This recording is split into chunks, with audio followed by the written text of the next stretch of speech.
Hello everyone, welcome to my channel Purnima star achiever. पिछली video में हम लोग इकाई का अंक ज्ञात करना सीख रहे थे, जिसमें हमको गुणनफल में इकाई का अंक, घात में इकाई का अंक, फैक्टोरियल पदों में इकाई का अंक, ये सारी चीज़ें पढ़ना था। जिसमें हम लोग गुणनफल में इकाई का अंक ज्ञात करना सीख रहे थे। उसमें एक क्वेश्चन भी हमने सॉल्व किया था। चलिए आगे बढ़ते हैं और दूसरा क्वेश्चन सॉल्व करते हैं। 577 गुणे 36 गुणे 233 गुणे 44 गुणे 5673 में इकाई का अंक क्या होगा? तो 577 गुणे 36 गुणे 233 गुणे 44 गुणे 5673।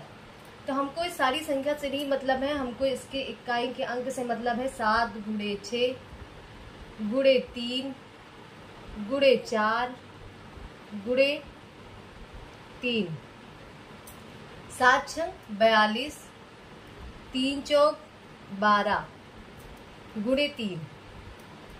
अब हमको 42 से नहीं मतलब है, इसके 2, 12 के इकाई का अंक जो है वो 2 गुणे 3, 2 दूनी 4 ते 12। तो इकाई का अंक क्या निकल के आया? इकाई का अंक जो निकल के आया वो आया 2। इकाई का अंक कितना निकल के आया? 2 आया। आगे बढ़ने से पहले हम कुछ तथ्यों को जान लेते हैं। पहला है कि समस्त विषम संख्याओं के गुणनफल में इकाई का अंक 5 तथा समस्त सम संख्याओं के गुणनफल में इकाई का अंक 0 होगा।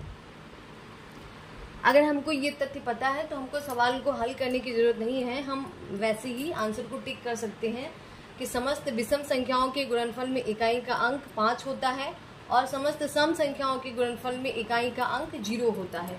तो जैसे समझ लेते हैं विषम वाले में, तो 1 गुणे 3 गुणे 5 गुणे 7 गुणे 9 गुणे 11 डॉट डॉट डॉट इन्फिनाइट।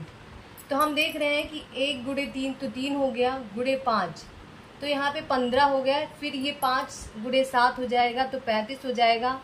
फिर इस 5 में हम 9 से गुणा कराएंगे तो 45 आएगा। तो हम इससे हमको समझ में आ रहा है कि हम अगर विषम संख्याओं के गुणनफल में देखें तो इकाई का अंक क्या निकल के आ रहा है? 5 ही आ रहा है।